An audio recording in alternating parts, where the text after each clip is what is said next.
paling baik ada di kelompok 3. Mana di mana kelompok paling tertib?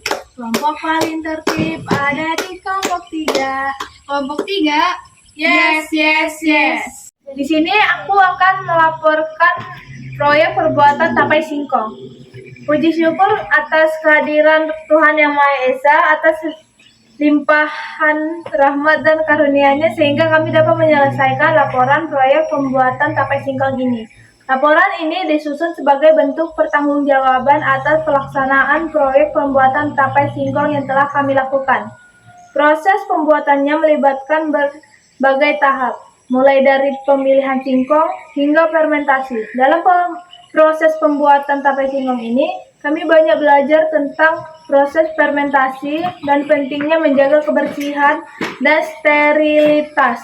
Kami juga mendapatkan banyak masukan berharga dari Ibu Herlina, seorang ahli fermentasi, yang telah bersedia meluangkan waktunya untuk diwawancarai. Masukan beliau sangat membantu dalam menyempurnakan proses pembuatan tapai singkong kami. Semoga laporan ini dapat bermanfaat bagi pembaca atau pendengar dan memberi gambaran jelas mengenai proses pembuatan tapai singkong. Kritik dan saran yang membangun sangat kami harapkan demi penyempurnaan laporan ini. Tujuan proyek ini adalah untuk mempelajari proses pembuatan tapai singkong secara tradisional, mengidentifikasi faktor-faktor yang memengaruhi kualitas tapai singkong yang dihasilkan, menghasilkan tapai singkong dengan kualitas yang baik, dan mengetahui tingkat kemanisan dan tekstur tapai singkong yang optimal, dan mempraktikkan pembuatan tapai singkong dengan memperhatikan aspek kebersihan dan keamanan pangan. Berikut ini adalah teori dan tinjauan teoritis. 1.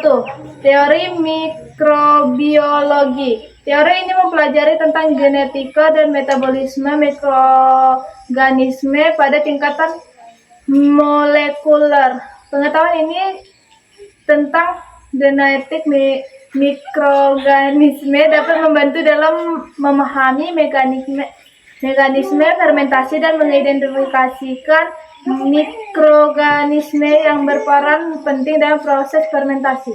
2. Teori bioteknologi. Teori ini membahas tentang pemanfaatan organisme hidup untuk menghasilkan produk bermanfaat. Dalam konteks tapai singkong, bioteknologi dapat digunakan untuk mengembangkan strain mikroorganisme yang lebih efisien dalam fermentasi atau untuk meningkatkan kualitas tapai.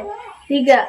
Teori keamanan pangan. Teori ini membahas tentang faktor-faktor yang dapat mempengaruhi keamanan pangan seperti kontaminasi mikroorganisme, patogen, dan residu pestisida. Pengetahuan tentang keamanan pangan penting untuk memastikan bahwa tapai singkong yang dihasilkan aman dan dapat dikonsumsi.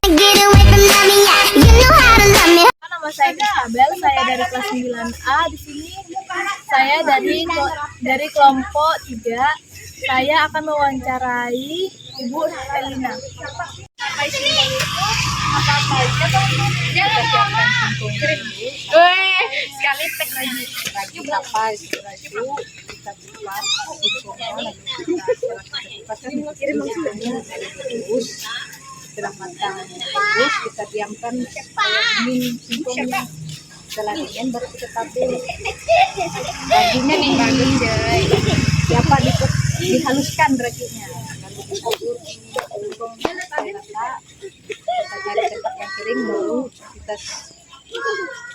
setelah kita tabur simpan di tempat yang tertutup.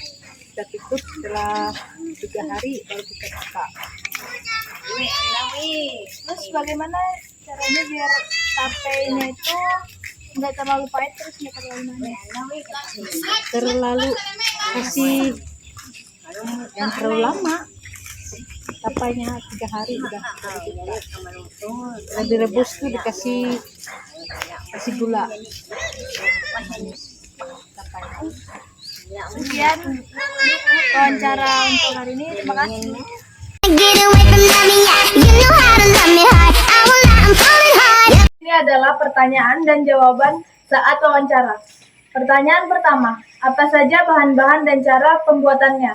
Jawabannya, pertama disiapkan dulu bahannya seperti singkong, ragi, dan alatnya seperti pisau, wadah, dan tempat untuk merebusnya. Cara pembuatannya pertama, singkongnya dikupas dulu lalu dibersihkan menggunakan air yang bersih. Setelah itu direbus sampai setengah matang. Setelah direbus sampai setengah matang, didiamkan sebentar sampai menjadi dingin, tapi tidak terlalu dingin semacam hangat-hangat. Setelah itu ditaburkan ragi di atas singkongnya. Jangan lupa raginya dihaluskan baru ditabur. Setelah itu didiamkan selama beberapa hari.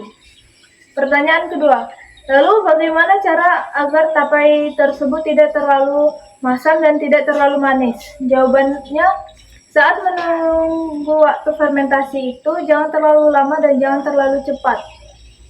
Get away from me, yeah. You know how to love me. Dan bahannya yaitu sendok, wadah, dan daun pisang. Bahannya yaitu singkong dan ragi tapai. Get away from me, yeah. You know how to love me hard. Berikut ini adalah langkah-langkah pembuatan tapai. Yang pertama, kupas dan cuci singkong, kemudian dipotong singkong menjadi bagian kecil. Kedua, kukus singkong hingga matang, kemudian sisihkan dan biarkan hingga dingin. Yang ketiga, kemudian masukkan singkong pada wadah yang dilapisi dengan daun pisang. Keempat, taburi dengan ragi tapai secukupnya. Kelima, tutup rapat wadah hingga menggunakan daun pisang dan tertutup. 6. Tunggu proses fermentasi selama 2 hingga 3 hari. 7. Tapai singkong kemudian disiapkan untuk dihidangkan. Get away from me, yeah. You know how to love me hard. I will. Berikut yang terakhir adalah kesimpulannya. Proyek pembuatan tapai singkong ini telah berhasil mencapai tujuan utamanya, yaitu mempelajari proses pembuatan, mengidentifikasi faktor-faktor yang mempengaruhi kualitas, dan mempraktikkan pembuatan tapai singkong dengan memperhatikan aspek kebersihan dan keamanan pangan. Secara keseluruhan, proyek ini memberikan pengalaman yang sangat berharga dan meningkatkan kemampuan kami dalam memproduksi makanan fermentasi secara higienis dan aman. Get away from me, yeah. You know how to love me hard. I will. Sekian presentasi dari kami. Mohon maaf jika ada salah kata. Waalaikumsalam warahmatullahi wabarakatuh. Get away from me, yeah. You know how to love me hard.